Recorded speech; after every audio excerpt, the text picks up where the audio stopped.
Good afternoon students, good afternoon. Start करते हैं आज हमारा चैप्टर नंबर फर्स्ट जो कि ज्योग्राफी का रिसोर्स एंड डेवलपमेंट है। ओके, इसमें हमने 1 and 2 पार्ट्स वीडियोस बना लिए हैं और उनमें हमने देखा था कि रिसोर्स एक्चुअल में होते क्या है, और हमने ये भी उसमें स्टडी किया था कि रिसोर्स की क्या क्या क्लासिफिकेशन हो सकती है on the basis of development वगैरह, ये सब हमने डिस्कशन किए थे। ओनरशिप के बेसिस पर हमने डिस्कशन किया था। हमने ये भी देखा था कि नेचुरल और ह्यूमन रिसोर्स को आगे कितने पार्ट में डिवाइड किया जा सकता है, ये भी हमने समझ लिया था। नेचुरल रिसोर्स में हमने ये भी देखा था कि कुछ रिन्यूएबल होते हैं, कुछ नॉन रिन्यूएबल होते हैं, हर प्रकार की कैटेगरीज हमने देखी थी। पोटेंशियल रिसोर्स भी हमने देखे थे, बहुत सारे रिसोर्स के बारे में डिस्कशन किए थे।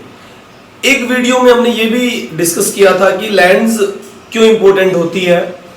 किसी भी कंट्री के लिए लैंड्स का अपना एक बहुत ही बड़ा रोल प्ले होता है, और इंडिया में जितनी लैंड्स हैं 3.28 मिलियन स्क्वायर किलोमीटर का एरिया जो हमारा है, उसमें जितनी भी लैंड्स हम उसका यूज कैसे करते हैं।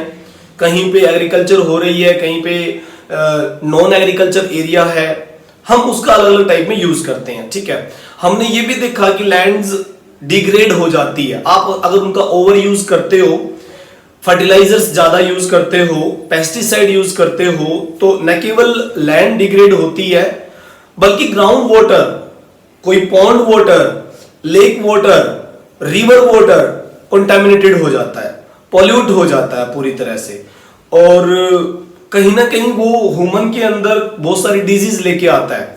अलग अलग टाइप की डिजीज, स्किन जो प्रॉब्लम्स हैं और जो है स्टमक प्रॉब्लम्स हैं, बहुत सारी दिक्कत वो लेकर आता है। ठीक है, तो हमने इन चीजों के बारे में डिस्कशन पहले कर लिया था। 1 and 2 वीडियोस में हमने इसके बारे में बातें की थी। ओके, आज हमारा टॉपिक है लैंड से रिलेटेड ही है, लैंड सोयल। जो सोयल आपके इंडिया में पाई जाती है या ऑल ओवर वर्ल्ड में जहां पर भी है, बड़ा ही इंपॉर्टेंट रिसोर्स है हमारे लिए, और पूरे वर्ल्ड के लिए भी पूरा इंपॉर्टेंट रिसोर्स है, क्योंकि सोयल पे एग्रीकल्चर होती है, और एग्रीकल्चर होती है तो लोग फूड ले पाते हैं, खा पाते हैं, और अगर एग्रीकल्चर ही नहीं होगी तो कुछ भी नहीं हो पाएगा। ओके, तो इनडायरेक्टली देखा जाए तो सोयल बहुत इंपॉर्टेंट है। ओके, तो आज शुरू करते हैं हम geography chapter number 1, resource and development. Okay, development, जैसे कि मैंने पहले भी क्लियर किया था कि रिसोर्स का मतलब संसाधन है और डेवलपमेंट का मतलब विकास है। कोई भी कंट्री तब विकास करता है जब अपने रिसोर्सेज को डेवलप कर लेता है। अगर कोई कंट्री डेवलप नहीं कर पाता है तो उसको टाइम लगेगा, डेवलप होने में टाइम लगेगा। ओके, अब बात ये करते हैं कि लैंड्स के बाद में सबसे इंपॉर्टेंट पॉइंट क्या है, सोयल है। ओके, तो सोयल रिसोर्स, ठीक है। वैसे तो बहुत सारे रिसोर्सेज और भी हैं, जैसे कि वाटर रिसोर्स है, लेकिन आने वाले चैप्टर्स में हम इनके बारे में डिस्कशन करेंगे। जैसे सोयल रिसोर्स के बाद वाटर रिसोर्स है, एक जो है नेचुरल वेजिटेशन एक रिसोर्स है, वाइल्ड लाइफ भी एक हमारे पास रिसोर्स है।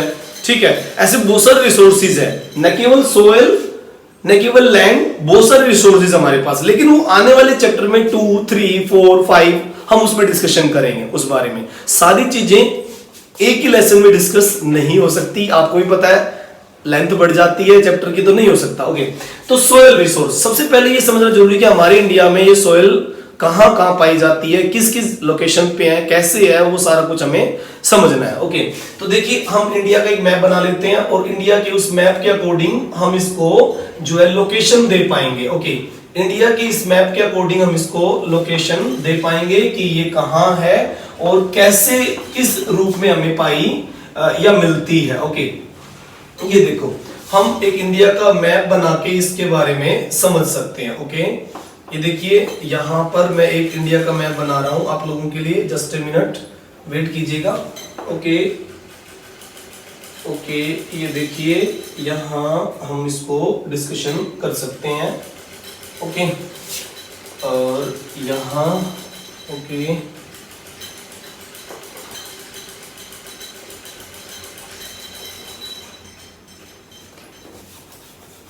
जस्ट ए मिनट, इंडिया के इस मैप में हम इसको डिस्कशन कर सकते हैं। ओके, सॉइल कहां कहां है, कितनी है, कैसे है, उनके बारे में हम डिस्कशन कर सकते हैं। ओके, तो देखिए सबसे पहली बात ये कि ये पूरा एरिया जो इंडिया का है ये 3.28 मिलियन स्क्वायर किलोमीटर एरिया के अकॉर्डिंग हम देख रहे हैं। ठीक है, मिलियन स्क्वायर किलोमीटर एरिया के अकॉर्डिंग देख रहे हैं, लेकिन ये ध्यान रखें कि इसमें अंडमान निकोबार और लक्षद्वीप को हमने काउंट नहीं किया है। जो लक्षद्वीप है, ये लीजिए लक्षद्वीप है, और यहाँ अंडमान और ये नीचे की तरफ निकोबार है। ओके, अंडमान और निकोबार, ठीक है, निकोबार। ओके, ये देखिए ये लक्षद्वीप हो गया, लक्षद्वीप। ओके, और वो अंडमान निकोबार एरिया हो गया। ठीक है, अब हमें ये देखना है कि हमारे इंडिया में किस किस टाइप की जो सॉइल पाई जाती है। ठीक है, सॉइल को क्लासिफिकेशन करने से पहले, सॉइल का क्लासिफिकेशन करने से पहले हमें एक चीज, इंडिया में इसकी लोकेशन दिखाने से पहले हमें एक चीज जाननी होगी कि इसको क्लासिफाइड किस बेसिस पर हम करें, किस बेसिस पर हम इसको क्लासिफाइड करें। ओके, इसको हम क्लासिफाइड कर सकते हैं कलर। ठीक है, कलर के बेसिस पर इसको क्लासिफाइड किया जा सकता है। जो बेसिस होते हैं जिस पे हम इसको क्लासिफाइड कर सकते हैं, कलर, एज और थिकनेस। कलर, एज और थिकनेस के बेसिस पर हम इसको, थिकनेस, ठीक है, इस बेसिस पर हम इसको क्लासिफाइड कर सकते हैं। 3 बेस हम लेंगे, कलर के बेस पे, एज के बेस पे और थिकनेस के बेस पे। कलर का मतलब है कि उसका रंग क्या है मिट्टी का। एज का मतलब वो कितने साल पहले बनी होगी। जैसे मैं ये कहता हूं कि यहाँ जो साउथ की जो सॉइल है वो बहुत साल पहले बनी होगी, क्योंकि यहाँ पर सबसे पहले वोल्केनिक एक्टिविटी हुई थी, और जो ब्लैक एंड रेड सॉइल मिलती है वो ज्यादातर यहाँ सबसे पुरानी सॉइल मानी जाती है, एज उसकी ज्यादा है। और थिकनेस के अकॉर्डिंग देखें तो नॉर्थ इंडिया में जितनी सॉइल की थिकनेस होती है वो कहीं नहीं होती है, क्योंकि नॉर्थ इंडिया वैली वाला एरिया है। जैसे कल हम बात कर रहे थे कि कोई भी वी शेप वैली है उसको फिलअप करने में रिवर्स को टाइम लगता है, बहुत टाइम लगता है, और जब उसको फिलअप कर देती है तो प्लेन एरिया बना देती है। शायद ऐसा यहां हुआ है। जैसे मैं ये कहूं कि हमारा जो साउदर्न प्लाट्यू एरिया है वो लगभग इतना पार्ट रहा है। ये देखिए ऐसी एक्टिविटीज साउदर्न प्लाट्यू में हुई है। ये देखो, इसका मतलब ये वोल्केनिक एरिया है पूरा। और यहां से हम देखें तो यहां ये पूरा का पूरा क्या है, ये माउंटेनियस एरिया है। ठीक है, ये सारा माउंटेनियस एरिया, ये देखिए ये सारा क्या है, माउंटेनियस एरिया है। तो देखा जाए तो हाइट वाइज ये भी ऊंचाई पे है, देखा जाए तो हिमालय माउंटेन हाइट पे है, और ये भी हाइट पे है, ये भी हाइट पे है। अब समझना ये है कि अगर ये भी हाइट पे है, और जैसे ये इतना इतना पार्ट आप देख रहे हो, जो ये आप देख रहे हो, ये जो इतना इतना पार्ट देख रहे हो, सेंट्रल हाईलैंड है। ये मतलब बीच का उठा हुआ भाग है, इसको हम क्या कह सकते हैं, सेंट्रल हाईलैंड, सेंट्रल हाईलैंड। ठीक है, ये देखो नाम खुद बता रहा है, नाम तो खुद ही बता रहा है कि ये बीच वाला पार्ट है और ये ऊंचाई पर है। ठीक है, सेंट्रल हाईलैंड है। इसको यहां पर मराठा पावर हुआ करती थी, यहां पर मोस्टली इस एरिया पे मराठे पीपल्स हुआ करते थे, मराठे। ठीक है, इसलिए इसको मालवा भी कहा गया था। अब चाहे मालवा कह दो, चाहे सेंट्रल हाईलैंड कह दो, कुछ भी कह दो चाहिए आप इसको, लेकिन ये ऊंचाई पर है मालवा, ये मालवा है। ठीक है, एक बात और बताऊं, यहां पर जो मालवा है और ये जो सेंट्रल हाईलैंड है, यहां पर झांसी का एरिया, बुंदेलखंड और बघेलखंड के पहाड़ है। बुंदेलखंड, रानी लक्ष्मीबाई के बारे में सुना भी होगा कि बुंदेलों के मुंह से, हरबोलों के मुंह से सुनी हमने कहानी थी, खूब लड़ी मर्दानी वो तो झांसी वाली रानी थी। तो वो यही है बुंदेलखंड। ये इतना इतना पहाड़ी एरिया, यहां पर ये बुंदेलखंड, ये रहा बुंदेलखंड एरिया, ये बुंदेलखंड, बी बुंदेलखंड, और ये बी बघेलखंड, ये ऐसे माउंटेन है यहाँ पे।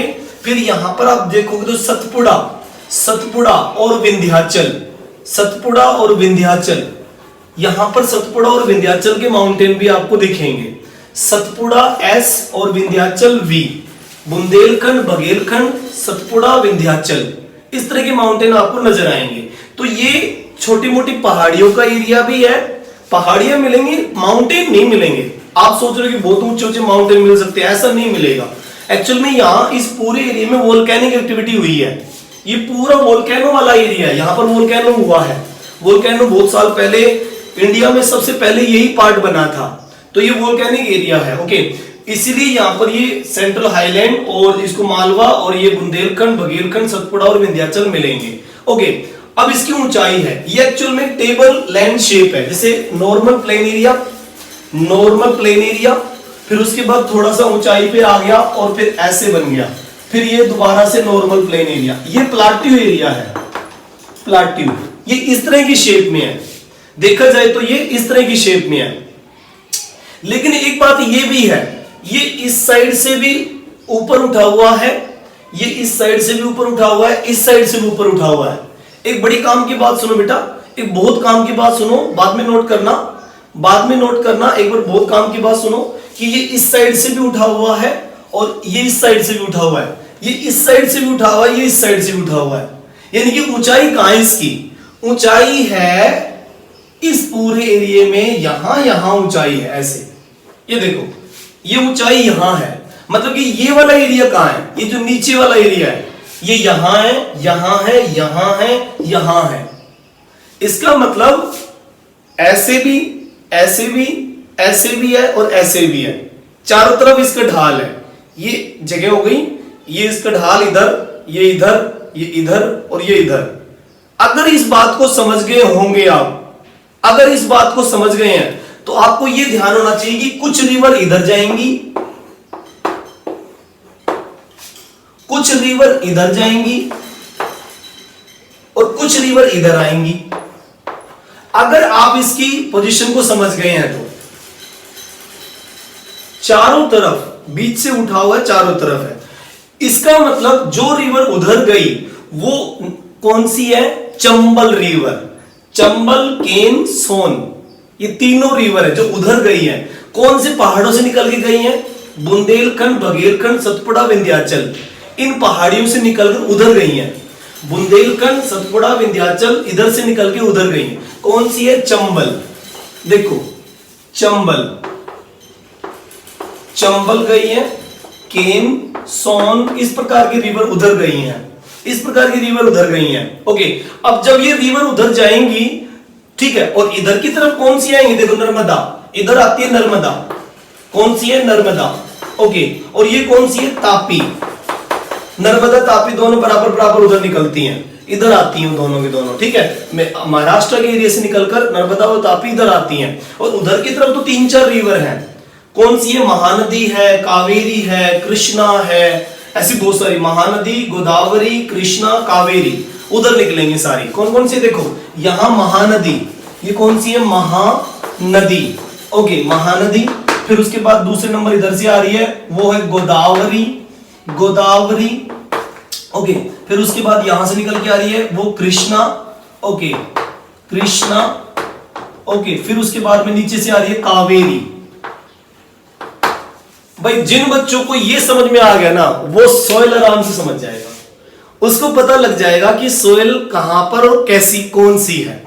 जिसको ये समझ में आ गया, ये एक इसका मेन की पॉइंट है मेरे पास, एक तरह से एक की है जो किसी भी बड़े क्वेश्चन को खोल सकती है, उसको खोल सकती है ये। ओके, जैसे कि अब मैं ये कहूं कि रिवर्स चंबल, सोन इधर आ रही है, और ऊपर की रिवर जैसे ये इंडस है वो पाकिस्तान की तरफ जा रही है, और उसकी कुछ ट्रिब्यूटरीज इसके साथ आ रही है, ऐसे ये इंडस ऊपर की तरफ जा रही है, इंडस, और उसकी कुछ हेल्पिंग रिवर जो पाकिस्तान में जाके मिलती है आगे, वो उधर है। तो उन्होंने वो एरिया बनाया, इधर गंगा उत्तराखंड से निकलकर फिर इनमें मिलती है, ऐसे इधर चली जाती है गंगा। कौन सी? ये गंगा। ओके, इसका मतलब जो बीच वाला पार्ट है इंडिया का, नॉर्दर्न प्लेन एरिया, इसे गंगा और उसकी हेल्पिंग रिवर ने बनाया। और जहां जहां पे गंगा और हेल्पिंग रिवर होंगी, वहां वहां पे आप देखोगे, सीधी सी बात है, वहां वहां पे बहुत ही अच्छी फर्टाइल लैंड आपको मिलने वाली है। ये देखो, इस एरिया में, इसका मतलब ये वाला एरिया, अब देखो ध्यान से, इसका मतलब ये वाला एरिया, आप इसको नॉर्दर्न प्लेन एरिया कह सकते हैं। ये देखो, इस वाले एरिया को हम गंगा और उसकी हेल्पिंग रिवर का एरिया कह सकते हैं। ओके, अब सीधी सी बात है, यहाँ ब्राउन कलर की मिट्टी मिलेगी। हमने कलर, एज और थिकनेस के अकॉर्डिंग चलना है। ओके, तो सबसे पहले सबसे ओल्डर जो होती है, वो ओल्डर जो सोइल होती है वो साउथ की तरफ मिलेंगी, ब्लैक सोइल होंगी। यहां पर क्योंकि वोल्केनिक एक्टिविटी हुई है तो यहां पर आपको ब्लैक सोइल नजर आएंगी, और यहां पर रिवर एक्टिविटी हुई है तो यहां पर एलुवियल सोइल यानी कि ब्राउन कलर की मिट्टी मिलेगी, ब्राउन, ठीक है, ब्राउन कलर की एलुवियल मिलेगी जो रिवर डिपॉजिट एरिया है। ओके, और साउथ में जहां जहां वोल्केनिक एक्टिविटी हुई उस जगह पर आपको ब्लैक सोइल आपको मिल सकती है। ये देखो, इन सारी जगह पर ब्लैक सोइल आपको मिल सकती है। ये वाला साउथ का ब्लैक एरिया, ये वाला आपका alluvial soil brown area. Clear है? ये दो चीज अपने माइंड में सेट कर लेना। दो टाइप की सोइल हो गई कलर के according, alluvial soil brown, okay, और ब्लैक सोइल साउथ का पार्ट एरिया, ओके, क्योंकि वोल्केनिक एक्टिविटी हुई है। अब कई बार क्या होता है बच्चों, जो ब्लैक सोइल होती है ना, क्योंकि वो वोल्केनिक एक्टिविटी से बनी हुई मिट्टी है, जब वोल्केनिक एक्टिविटी होती है तो इग्नियस रॉक्स बनती हैं, और जब इग्नियस रॉक टूटती हैं और टूटकर बिखर जाती हैं आसपास के एरिया में, जैसे यहां पर टूटकर बिखर गई, तो जब वो टूट के बिखर जाती हैं तो उनमें मिनरल्स बहुत सारे होते हैं, उनमें मिनरल बहुत होते हैं, क्योंकि इग्नियस में मिनरल ज्यादा मिलते हैं, सेडिमेंट्री में मिनरल कम मिलते हैं, इग्नियस में ज्यादा मिलते हैं। और अगर इसको, उस पार्ट्स को रिवर्स बहा के कहीं और जमा करे इस वाले एरिया में, ये देखो, अगर रिवर इधर से गंगा, कौन कौन सी रिवर बताई थी मैंने, अब मैंने बताई थी महानदी, गोदावरी, कृष्णा, कावेरी। अगर उसे, इस मिट्टी को रिवर बहा के इस एरिया में जमा करे, इस एरिया में वो डिपॉजिट करे रिवर, तो यहां पर आपको येलो एंड रेड सोइल मिल सकती है। क्योंकि ब्लैक सोइल में जब पानी मिक्स होता है तो ऑक्सीडेशन होता है, और ऑक्सीडेशन होने पर वो आयरन जो मिक्स है उस मिट्टी में, वो पहले येलो कलर का रूप लेता है और फिर बाद में रेडिश हो जाता है, बाद में वो रेडिश हो जाता है। इसका मतलब ये हुआ कि इसी ब्लैक सोइल को इधर रिवर ने डिपॉजिट कर दिया, और पानी की वजह से, ऑक्सीडेशन होने की वजह से ये रेड एंड येलो सोइल का रूप ले गई है। मेरा पॉइंट क्लियर है बिल्कुल। अब हमें कलर के अकॉर्डिंग थर्ड और फोर्थ टाइप की सोइल मिल गई है। बोलो मिली कि नहीं मिली? मिल गई है। ओके, इसका मतलब ये वाला पार्ट जो है, यहां पे हम येलो एंड रेड सोइल दिखा सकते हैं, येलो एंड रेड सोइल दिखा सकते हैं इस वाले एरिया में। अब देखो, येलो एंड रेड यानी कि उड़ीसा का कुछ पार्ट, उड़ीसा में येलो सोइल ज्यादा मिलती है, रेड भी मिलती है। वहां के लोग जिंजर की कल्टीवेशन बहुत ज्यादा करते हैं, और आप देखते हो जिंजर का कलर भी कुछ ऐसा ही आता है। हल्दी की खेती बहुत करते हैं, हल्दी देखिए, हल्दी टर्मरिक, तो वो आपने देखी बिल्कुल येलो कलर की आती है, वो इधर बहुत होती है, उड़ीसा के इस पार्ट में बहुत होती है। उसका रीजन ये कि येलो एंड रेड सोइल मिल रही है, और रेड एंड येलो होने का रीजन भी मैंने दे दिया, ऑक्सीडेशन है, ठीक है, ओके, वो ऑक्सीडेशन है, और फिर यहां पर फिर रेड मिलेगी आपको, तो इनमें मिनरल्स की परसेंटेज की वजह से ऐसा हुआ। ओके, अब हमारे पास 3 टाइप की आ गई, alluvial brown soil, black soil 2 part, okay, और 3 part red and yellow, okay. जो ब्लैक सोइल एरिया है, जहां जहां आप देख रहे हो, जैसे ये ब्लैक सोइल एरिया है पूरा, ये आपको ब्लैक सोइल एरिया दिख रहा है, तो जहां जहां ब्लैक सोइल एरिया होगा वहां कॉटन की क्रॉप्स बहुत अच्छे से होती है, कॉटन बहुत अच्छे से होती है। तो इंडिया में महाराष्ट्र और एमपी का एरिया, और साउथ में थोड़ा सा तेलंगाना एरिया, और इधर कर्नाटक का कुछ एरिया जो ब्लैक सोइल का एरिया है, इधर जो है शुगर केन भी बहुत अच्छे से होता है ब्लैक सोइल में, और कॉटन भी बहुत अच्छे से होती है। तो ये एक सोइल के पार्ट्स हम समझ सकते हैं इस तरह से बारी बारी। ओके, तो ये हो गया ब्राउन सोइल हो गई, और कौन सी, एलुवियल हो गई। ये सारा ब्राउन एंड एलुवियल सोइल का एरिया है। ये देखो ब्राउन एंड एलुवियल सोइल, ये देखो ये सब ब्राउन एंड एलुवियल सोइल है। ओके, अब ये ऊपर वाला पार्ट बच गया, इसको क्या कहें?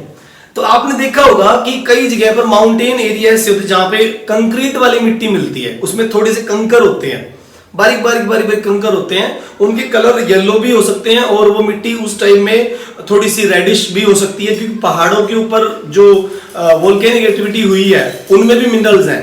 यानी कि जो माउंटेन्स हैं हिमालय में, उनमें वो भी वोल्केनिक एक्टिविटी से बने हैं, तो उनके अंदर भी मिनरल पाए जाते हैं। जब माउंटेन पे रेनफॉल होती है, स्नोफॉल होती है, और वो जब बहकर ग्लेशियर में बहकर वो पार्ट्स, या फिर ये कहें कि रेनफॉल होने के बाद वो बहकर चलते हैं, तो वो भी कहीं ना कहीं ऑक्सीडेशन का शिकार होते हैं, वो भी कहीं ना कहीं ऑक्सीडेशन में आते हैं। और जब ऑक्सीडेशन में आते हैं तो पहाड़ों पर भी रेड एंड येलो मिलेगी। जब ऑक्सीडेशन होगा तो पहाड़ों पर भी रेड एंड येलो मिलेगी। अब देखो जैसे आसाम का एरिया है ये वाला, ये देखो आसाम का एरिया यहां है, ये एरिया आसाम का है। तो अब क्या होता है, चारों तरफ से ये जो अरुणाचल के माउंटेन है, आसाम के माउंटेन है, इधर उधर नागालैंड मणिपुर मिजोरम के माउंटेन है, इनमें से वो मिट्टी यहां के डिपॉजिट होती है, आसाम के प्लेन एरिया को बनाती है। चारों तरफ से आसाम में आके इकट्ठी होती है, आसाम का प्लेन एरिया बनाती है वो।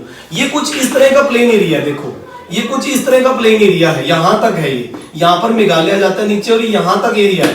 तो यहां आसाम में नीचे राइस के कल्टीवेशन करते हैं ये लोग। बहुत अच्छा ब्राउन और येलोइश कलर की जो सोइल होती है यहां पर बहुत अच्छी है, और वो राइस बहुत अच्छे से उगाते हैं। लेकिन जो आसाम की पहाड़ियां हैं उनके ऊपर रेड कलर की और येलो कलर की सोइल होने की वजह से रेड एंड येलो मिनरल जो उसके अंदर होता है ज्यादा, तो वहां पर वो टी का कल्टीवेशन कर लेते हैं, टी गार्डन लगा के रखते हैं। आसाम के अंदर बहुत सारे टी गार्डन हैं, बहुत सारे हैं। ब्रिटिशर्स के टाइम में यहां बहुत सारे टी गार्डन्स लगाए गए थे। तो हम यहां पे आसाम के अंदर राइस की कल्टीवेशन के लिए एलोवियल सोइल भी लिख सकते हैं, और आसाम की पहाड़ियों पे रेड एंड येलो भी लिख सकते हैं। तो ये काफी अच्छा है। ओके, और फिर बाकी जो पार्ट बच गया वो माउंटेनियस टाइप की सोइल होती है, और वही है ये सारा पार्ट जो आप देख रहे हैं। ये देखो, ये जो माउंटेन पार्ट देख रहे हैं, यानी कि जम्मू कश्मीर हो गया, लद्दाख हो गया, नेपाल हो गया, और ये इधर सिक्किम हो गया, उसके बाद में ये अरुणाचल प्रदेश हो गया, फिर नागालैंड हो गया, मणिपुर मिजोरम हो गया, और ये आपका मेघालय एरिया हो गया। ऐसे जितने भी एरिया आप देख रहे हो यहाँ पर माउंटेनियस सोइल पाई जाती है। कौन सी होती है? Mountainous soil. नंबर 4 माउंटेनियस, ठीक है, माउंटेनियस सोइल होती है। ये माउंटेनियस सोइल में ब्राउन कलर भी पाया जा सकता है, इसमें येलो कलर भी पाया जा सकता है, और इसमें रेड कलर भी पाया जा सकता है। इस तरह के बहुत सारे कलर आपको मिल सकते हैं इसमें। जैसा कलर होगा, जैसा उसकी क्वालिटी होगी, जैसे उनके मिनरल होंगे, उसी प्रकार की एग्रीकल्चर कर लेंगे। तो इंडिया की सोइल हमने पूरा घूम घूम कर देख ली कि क्यों बनी, कैसे बनी, किस प्रकार से बनी। ये बनी है वोल्केनिक एक्टिविटी से। ये रेड एंड सोइल बनी क्योंकि वो ब्लैक सोइल इधर डिपॉजिट की गई, रिवर का मिक्सअप हुआ तो रेड एंड येलो हो गई ऑक्सीडेशन की वजह से। ये वाला पार्ट बना रिवर डिपॉजिट की वजह से। कुछ तो हिमालय के रिवर्स ने डिपॉजिट किया, कुछ साउथ से आने वाले रिवर डिपॉजिट किया, ये प्लेन एरिया बन गया, ब्राउन कलर आ गया। ये पूरा माउंटेनियस एरिया हो गया, ये फिर येलो वाला पार्ट। तो इस तरह से इंडिया की हम सॉइल्स को जो है क्लासिफाइड हम देख सकते हैं कि देखो पूरे इंडिया की सॉइल का हम एक डिवाइडेशन कर सकते हैं, एक क्लासिफिकेशन कर सकते हैं। एज के अकॉर्डिंग, कलर के अकॉर्डिंग, थिकनेस के अकॉर्डिंग उसका हम क्लासिफिकेशन कर सकते हैं। ओके, और इस हिसाब से हमारे पास जो मेन सॉइल आ जाती है वो कौन कौन सी है, इस हिसाब से अगर हम क्वेश्चन में लिखेंगे तो क्या लिखेंगे, क्वेश्चन के अकॉर्डिंग हम लिखेंगे इंडिया की मेन सॉइल। ठीक है, तो देखिए type of soil, type of soil, India की मेन टाइप ऑफ सॉइल कौन कौन सी है इन इंडिया, इंडिया में कौन कौन सी है ये हम लिख सकते हैं। नंबर 1 टाइप होगा हमारा एलुवियल, नंबर 2 ब्लैक। ठीक है, एलुवियल सॉइल, एलुवियल सॉइल हम लिखेंगे, और आपको लोकेशन पता है। जब आप एलुवियल लिखोगे तो आपको पता लग जाएगा कि एलुवियल हमें कहां कहां लिखनी है। जब आप देखोगे तो आप आराम से इसको डिसाइड कर पाएंगे कि हमें एलुवियल का कौन कौन से एरिया दिखाना है। मेरे ख्याल गुजरात दिखा सकते हैं, राजस्थान दिखा सकते हैं, पंजाब हरियाणा दिखा सकते हैं, यूपी दिल्ली दिखा सकते हो, बिहार झारखंड दिखा सकते हो, उड़ीसा तक भी दिखा सकते हो, वेस्ट बंगाल भी दिखा सकते हो। तो एलुवियल सॉइल आराम से आपको समझ आ जाती है। दूसरा black soil area, black soil. Okay, अब ब्लैक सॉइल की बात करें तो वो भी आपको पता है, ऑलरेडी आपको ब्लैक सॉइल का एरिया पता है। जैसे कि मैं ये कहूं कि एमपी का एरिया, महाराष्ट्र का एरिया, आपको तेलंगाना एरिया, जैसे कि कर्नाटका एरिया, और साउथ में केरला तक भी आप इनको दिखा सकते हो आराम से, क्लियर होता है आराम से, कोई समस्या नहीं आती है, ठीक है। ओके, उसके बाद थर्ड पॉइंट में हम देखते हैं लेटराइट सोइल, लेटराइट, ठीक है, लेटराइट सोइल। अब ये देखो लेटराइट सोइल क्या है, जैसे कि मैंने कहा था पहाड़ों पे कंक्रीट मिट्टी मिलती है, छोटे छोटे बारीक बारीक कंक्रीट के दाने होते हैं, येलो कलर और रेड कलर के आपको वो दिखाई देंगे। तो इस तरह की माउंटेनियस सोइल में आपको नजर आती है। लेटराइट ज्यादातर माउंटेनियस सोइल में नजर आती है, और वो अलग ही टाइप की येलो एंड रेड टाइप की लेटराइट सोइल आपको नजर आती है, ठीक है। ओके, उसके बाद में नंबर 4 में हम बात करते हैं फिर एरिड सोइल, एरिड सोइल। अब ये देखो एरिड सोइल क्या है, एरिड सोइल का मतलब है कि रेतीली मिट्टी। ये देखो ये वाला पार्ट, आप देखोगे इतने एरिया में हमें एरिड सोइल नजर आ सकती है। ये देखो ये वाला एरिड सोइल एरिया है, यानी कि आपका थार डेजर्ट एरिया। ये जो थार डेजर्ट एरिया है जो मैं यहां दिखा रहा हूं राजस्थान के अंदर, ये देखिए इस एरिया में आपको मरुस्थली मिट्टी मिल सकती है, एरिड सोइल मिल सकती है, जो कि एलुवियल का ही पार्ट है, एलुवियल का ही पार्ट है। ओके, उसके अलावा हम इसमें लिख सकते हैं एरिड के अलावा red and yellow. Okay, number 5 red soil area. Okay, और नंबर 6 हो गया हमारे पास येलो सोइल एरिया, ठीक है। अब हमें क्लियर समझ आ जाएगा कि इंडिया में कितने टाइप की सोइल होती है और ये कहां कहां होती है, हमारी लोकेशन क्लियर हो जाएगी। ओके, तो इस तरह से हम इसको बता सकते हैं। ओके, अब हमारा जो नेक्स्ट टॉपिक है कि भाई जो हम डेवलपमेंट जो करते हैं, जो भी रिसोर्स डेवलप कर लेते हैं, उनका कैसे है, वो उनसे फायदा तो होता ही होता है, उनसे क्या क्या नुकसान भी हो सकते हैं। जब आप रिसोर्स को डेवलपमेंट कर लेते हो, सोइल को आप डेवलप कर लेते हैं, एग्रीकल्चर लैंड्स तैयार कर लेते हैं और फिर एग्रीकल्चर भी करने लगते हैं, तो आपको फायदा तो होता ही होता है, लेकिन कई बार इसका उल्टा असर भी पड़ता है, लैंड डिग्रेडेशन होने लगता है, बहुत सारे अदर जो है प्रॉब्लम्स आने लगते हैं। फॉरेस्ट को आप कटिंग कर देते हैं, एग्रीकल्चर के लैंड्स तैयार करते हैं, तो कहीं ना कहीं आपको देखोगे डीफॉरेस्टेशन की वजह से बहुत सारी अदर प्रॉब्लम्स को देखने को मिलता है, जैसे कि मैं ये कहूँ कि रेनफॉल की परसेंटेज घट जाती है। ऐसे बहुत सारे इश्यूज आते हैं सामने कि आप कोई रिसोर्स यूज करने लगते हैं और फिर उसका ओवर यूज होने पर आपको नुकसान होने लगते हैं, तो उन्हीं के बारे में डिस्कशन करेंगे हम, ठीक है। ओके, ये टॉपिक आपको क्लियर है, ये क्लियर हो गया होगा मेरे ख्याल से, सारी चीजें समझ आ गई होगी, एक मैप के थ्रू आपको बहुत अच्छे समझ में आ गया होगा ये पूरा। ओके, अब अगला टॉपिक हमारा जो है, ठीक है, अब हम देखते हैं कि रिसोर्स जो हमारे हैं जिनको हम यूज करते हैं उनका कंजर्वेशन क्यों जरूरी है, ठीक है। हमारा अगला टॉपिक रहेगा कि रिसोर्स कंजर्वेशन क्यों जरूरी है, ठीक है, कंजर्वेशन, ठीक है, रिसोर्स कंजर्वेशन मतलब संसाधन संरक्षण। हमारे पास संसाधन बहुत सारे हैं, सोइल है, लैंड्स हैं, बहुत सारी है, लेकिन क्या हम ओवर यूज करने की वजह से उनको प्रॉब्लम में डाल देते हैं और कहीं ना कहीं हमें ही उसके डिसएडवांटेज देखने को मिलते हैं। तो रिसोर्स कंजर्वेशन करते हुए, संसाधनों का संरक्षण करते हुए, सबसे पहली बात तो ये है कि आपको रिसोर्स प्लानिंग करनी पड़ती है। जब भी आप संरक्षण करते हो तो रिसोर्स की प्लानिंग करोगे, उसी के अकॉर्डिंग आपको चलना पड़ता है, ठीक है। तो सबसे पहले ये कि आपको रिसोर्स कंजर्वेशन में रिसोर्स प्लानिंग करनी पड़ेगी, ठीक है, रिसोर्स प्लानिंग करनी पड़ेगी। अब क्वेश्चन ये बनता है कि क्यों करें हम रिसोर्स प्लानिंग, ऐसी क्या जरूरत पड़ेगी हम रिसोर्स प्लानिंग करनी पड़ेगी, ठीक है। तो उसके रीजन है, उसके कुछ रीजन है, ओके, उसके कुछ रीजन है हमारे पास, रीजंस, रिसोर्स प्लानिंग करने के रीजन है, ठीक है। ओके, नंबर 1, हमें सस्टेनेबल, ठीक है, डेवलपमेंट करने के लिए, ठीक है, सस्टेनेबल डेवलपमेंट करने के लिए, या ठीक है, इकोनॉमिक डेवलपमेंट करने के लिए, ठीक है, डेवलपमेंट करने के लिए हमें सस्टेनेबल डेवलपमेंट करने के लिए या इकोनॉमिक डेवलपमेंट करने के लिए हमें रिसोर्स प्लानिंग करनी ही होगी। अब ये होता क्या है सस्टेनेबल डेवलपमेंट, इकोनॉमिक डेवलपमेंट क्या होता है, इनके बारे में समझ लेते हैं एक बार। सस्टेनेबल डेवलपमेंट का मतलब होता है कि कोई भी कंट्री के पास रिसोर्स है तो ऑब्वियसली वो उसे यूज जरूर करेगा, मान लीजिए किसी के पास लैंड्स है, किसी के पास सॉइल एरिया है, वहां पे वो एग्रीकल्चर भी करेगा, फॉरेस्ट है तो उसका भी यूज करेगा, फर्नीचर्स बनाएगा, उसको रोका नहीं जा सकता। डेवलपमेंट करने से आप उसको रोक नहीं सकते, लेकिन इकोनॉमिक डेवलपमेंट करते हुए हमें यह ध्यान रखना है कि आपके डेवलपमेंट से नेचर का नुकसान ना हो। मीनिंग ये है सस्टेनेबल का टिकाऊ विकास, इसको कहते हैं टिकाऊ विकास। टिकाऊ विकास आपको करना है। टिकाऊ विकास का मतलब कि ऐसा डेवलपमेंट जो कि फ्यूचर जनरेशन तक लंबे टाइम तक चल सके। थोड़ा थोड़ा आप रिसोर्सेज का यूज कीजिए, मिनरल का यूज कीजिए, आपको कोई मना नहीं कर रहा, लेकिन कुछ बैलेंस वे में कीजिए। आप फॉरेस्ट क्लियर कर रहे हैं, लैंड्स कर रहे हैं, तो उसी प्रोपोर्शन में ट्रीज भी किसी तरह भी एडजस्ट करके उसको लगाइए ताकि नेचर का बहुत ज्यादा नुकसान ना हो। ओके, ऑप्शंस ढूंढिए। मान लीजिए मिनरल की जगह, आयरन की जगह कहीं प्लास्टिक का यूज हो सकता है, या फिर फर्नीचर जो वुड्स के बनते हैं उनकी जगह प्लास्टिक फर्नीचर यूज हो सकता है, तो वो द बेस्ट वे है, वो सबसे अच्छा तरीका है।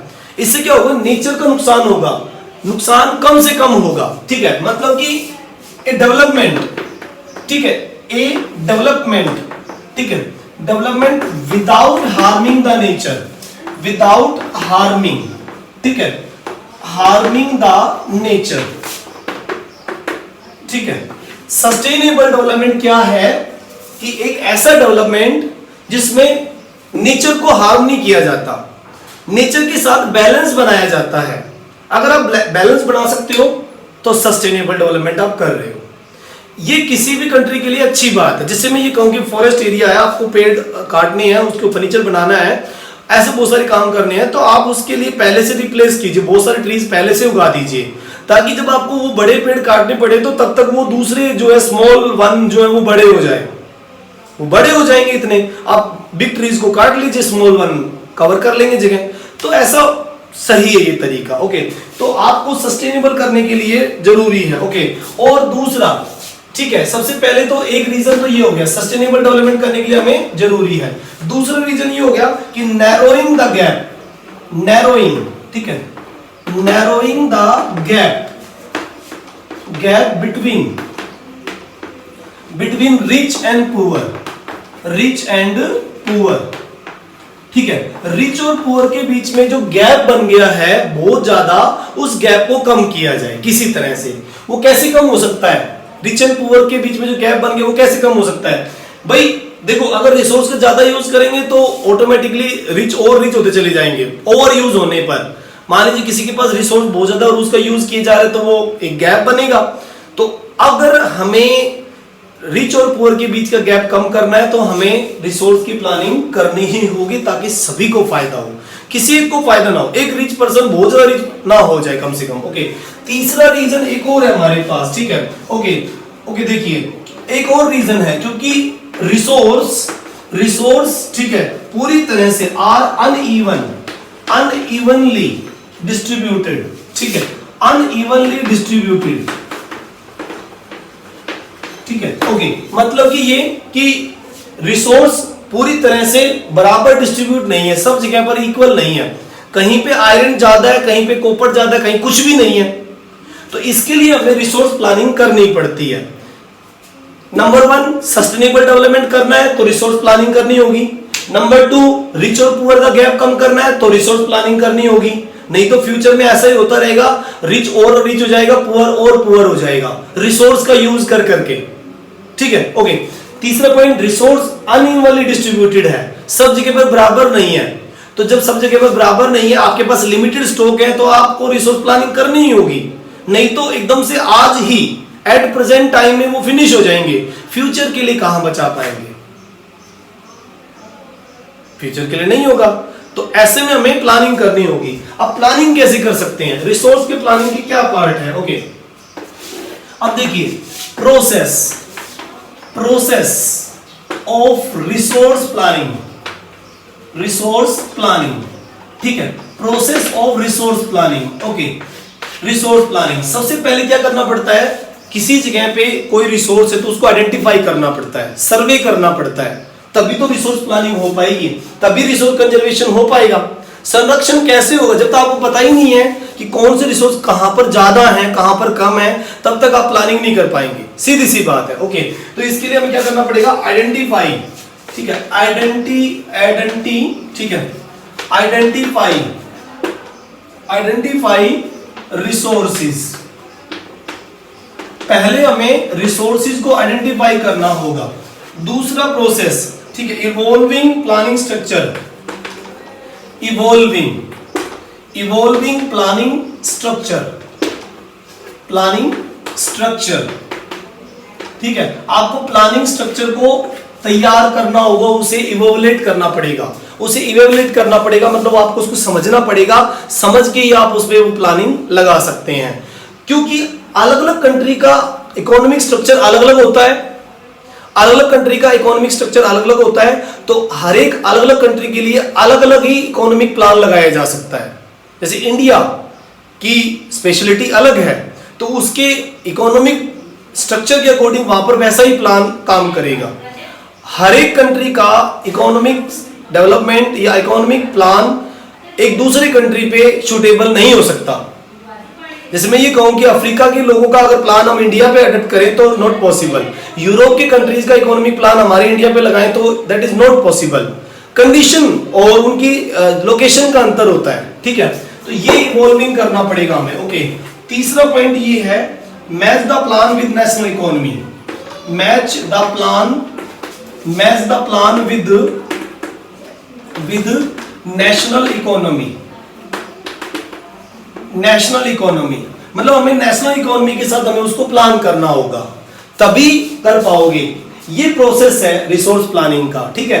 पहले आइडेंटिफाई कीजिए, सर्वे कर लीजिए, फिर दूसरा प्लानिंग स्ट्रक्चर को इवॉल्विंग कर लीजिए कि भी सूटेबल है कि नहीं है, वो देख लीजिए, और मैच करके देख लीजिए कि नेशनल इकोनॉमी के साथ वो प्लान आपका मैच कर रहा है कि नहीं कर रहा है।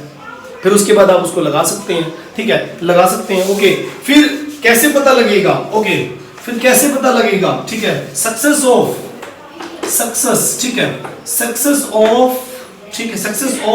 Resource planning. कैसे पता लगेगा कि भी रिसोर्स प्लानिंग से फायदा हो रहा है या नहीं हो रहा है, ठीक है। तो उसमें कब होगी, ऐसा कब हम कर पाएंगे? तब आप अच्छे लेवल पे, number 1, high level of technology का जब यूज करोगे, ठीक है। आपने उसको प्लानिंग करने के बाद आपको सक्सेसफुल करना है उस प्लान को, तो आपको high level of technology use करना पड़ेगा, तब जाके आप उसको पॉसिबल कर पाओगे। नहीं तो रिसोर्स प्लानिंग सिर्फ पेपर्स में रह जाएगा, कागजों में रह जाएगा, आप उसको कर नहीं पाएंगे जब तक कि अच्छी टेक्नोलॉजी आप उसके अंदर यूज नहीं करोगे। रिसोर्स प्लानिंग में ये बहुत जरूरी है। सक्सेसफुल होगा या नहीं होगा डिपेंड करता है आपकी टेक्नोलॉजी पे। ओके, दूसरा पॉइंट, ठीक है, दूसरा पॉइंट सबसे इंपॉर्टेंट पॉइंट है कि भाई आपकी जरूरत कितनी है, ठीक है। नंबर 2, ठीक है, इकोनॉमिक इसेंशियलिटी,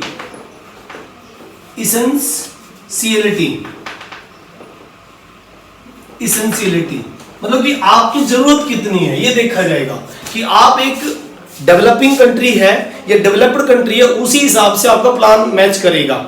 अगर आप एक अंडर डेवलप कंट्री है तो आपको बहुत बड़े लेवल पे काम करना होगा। आप एक डेवलपिंग कंट्री है तो हो सकता है कि अंडर डेवलप से थोड़ा कम काम करना पड़े, और अगर एक डेवलप कंट्री है तो बहुत ही कम स्ट्रक्चर में आप वो काम पॉसिबल कर पाते हैं, क्योंकि आपने पहले उसके लिए बहुत वर्क कर लिया है, ऑलरेडी आपने बहुत सारा वर्क कर लिया है। तो ये उसकी इकोनॉमिक इसेंशियलिटी के अकॉर्डिंग डिपेंड करता है, मतलब उसकी जरूरत के अकॉर्डिंग होता है सारा कुछ कि कितनी जरूरत है उसको।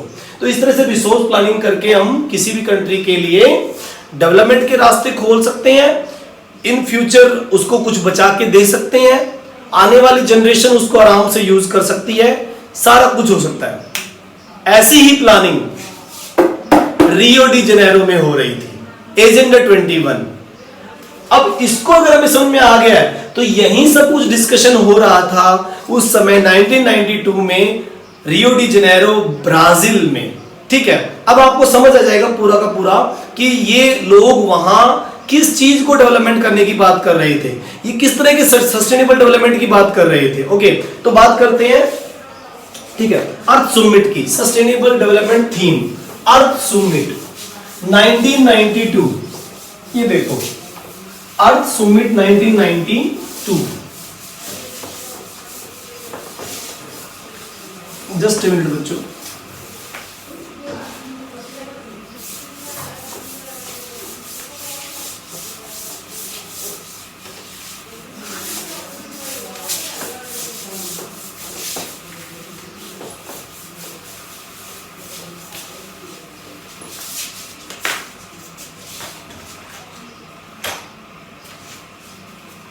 ठीक है। देखो बच्चों,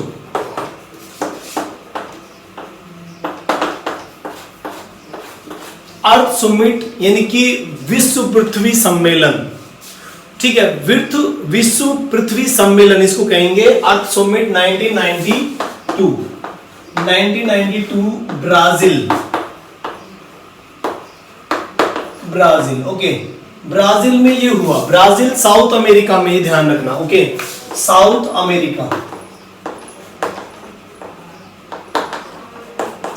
अमेरिका। ओके, ब्राजील में समिट हो रहा था। ओके, इस ब्राजील के समिट में जिस जगह पर यह समिट हुआ, ठीक है, वो ब्राजील था, और प्लेस जिस जगह पर हो रहा था ब्राजील की, वो जगह जिसका नाम था रियो डी जनेरो, ठीक है, रियो डी जनेरियो, ठीक है, रियो डी जनेरियो। ओके, जेनीरो, ठीक है, Rio de Janeiro.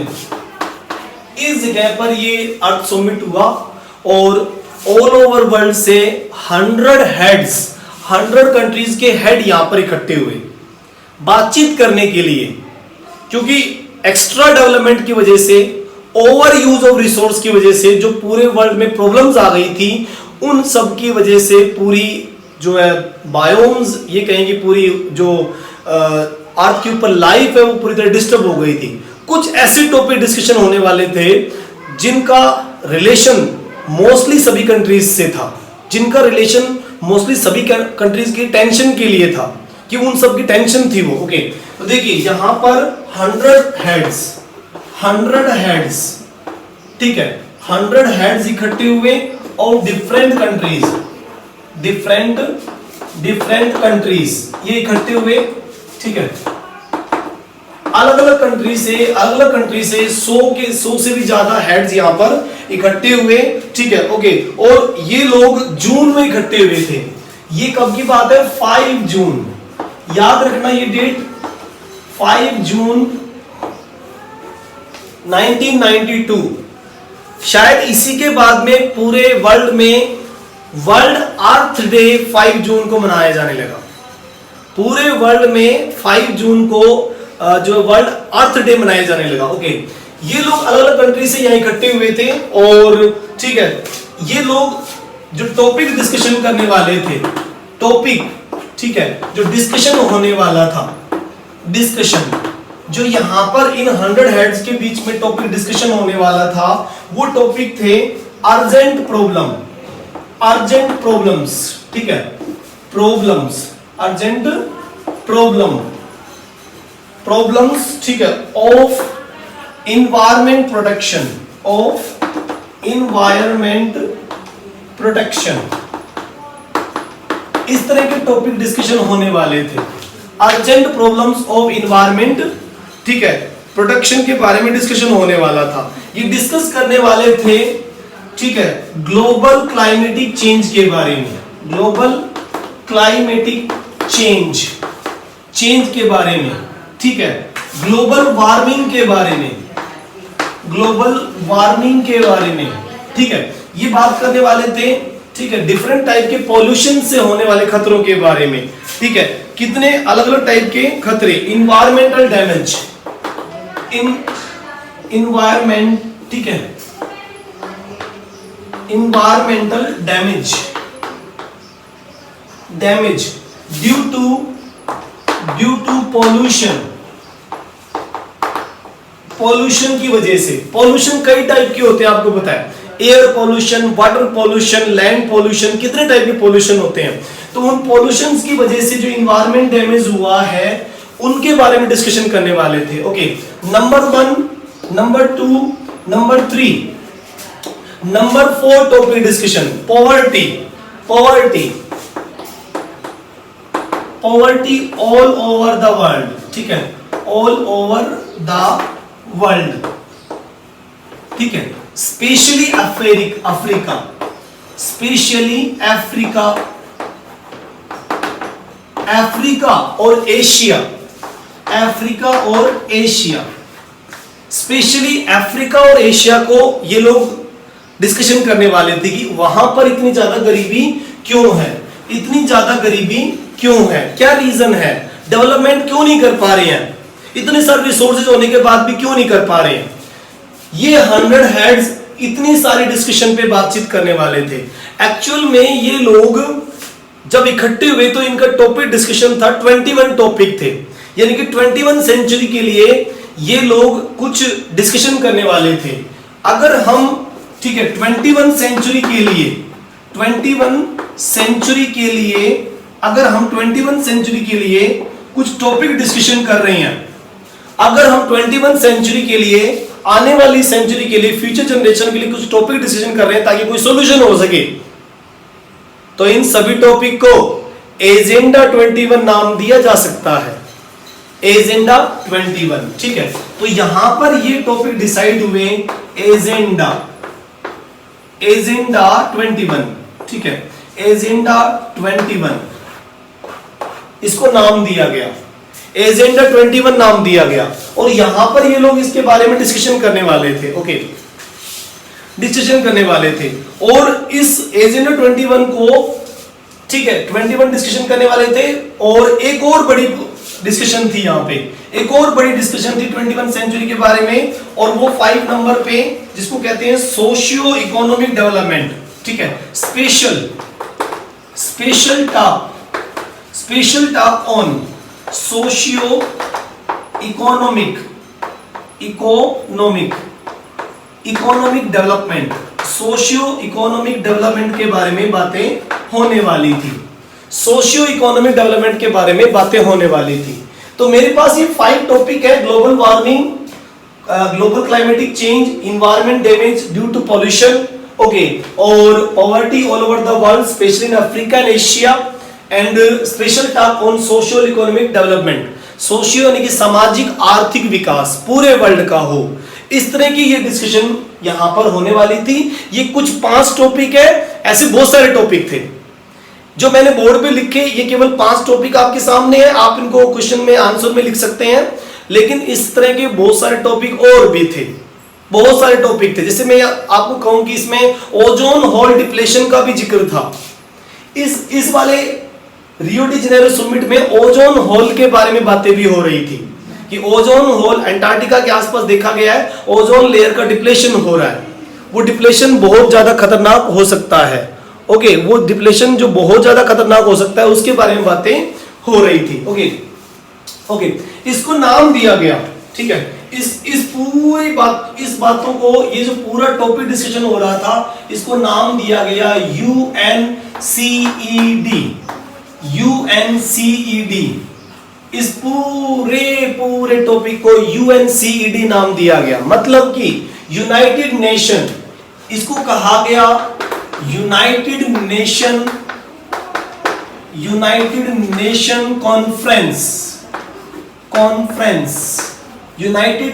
Conference on environment, ठीक है, environment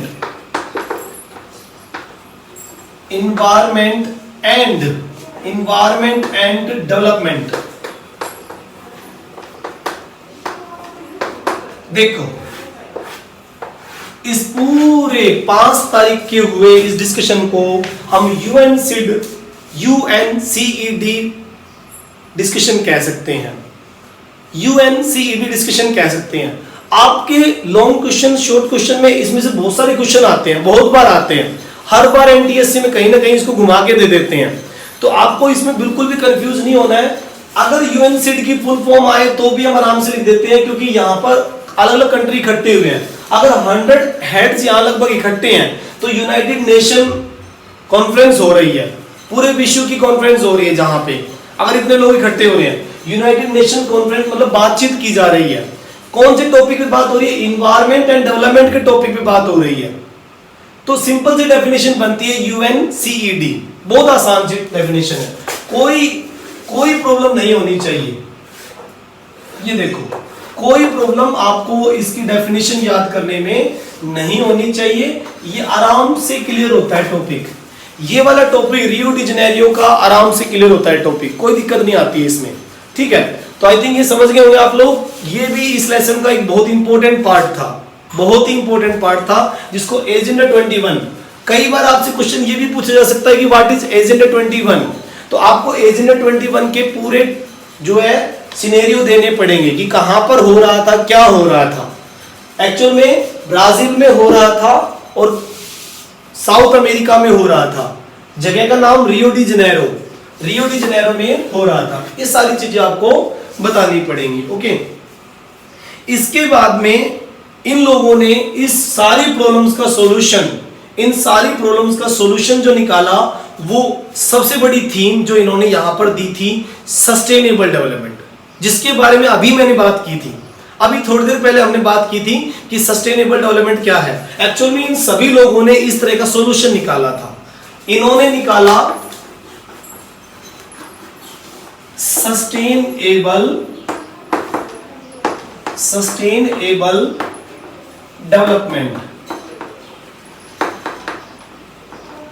sustainable development, solution. Sustainable development की थ्योरी सब लोग अपनाएंगे और इस तरह की प्रॉब्लम से पीछे छुड़वाएंगे, इस तरह की बातें यहां पर होंगी, ठीक है।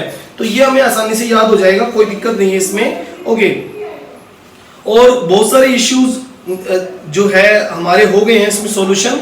लेसन लगभग कंप्लीट है, अब इसमें कुछ नहीं बचा है बताने का। क्लासिफिकेशन हम कर चुके हैं, लैंड टॉपिक हम पढ़ चुके हैं, सॉइल का टॉपिक हमारा क्लियर हो गया है, रिसोर्स प्लानिंग क्या होती है वो क्लियर हो गया है, ये UNCED का कॉन्फ्रेंस था ये हमारा बिल्कुल क्लियर है। ये लेसन लगभग कंप्लीट है, इसमें अब कुछ नहीं बताया बताने लायक। जहां दिक्कत है, जो भी है प्रॉब्लम है, एक दो बार बुक में देखो, कोई टॉपिक ऐसा रह जाता है जो कि एक बार देखो उसको समझो, ज्यादातर टॉपिक यही है, कोई प्रॉब्लम नहीं आएगी, आसानी से क्लियर होगा, ठीक है। लेसन बहुत ही बढ़िया, बहुत ही इंटरेस्टिंग, बहुत ही मजेदार था और काफी नॉलेजफुल भी था,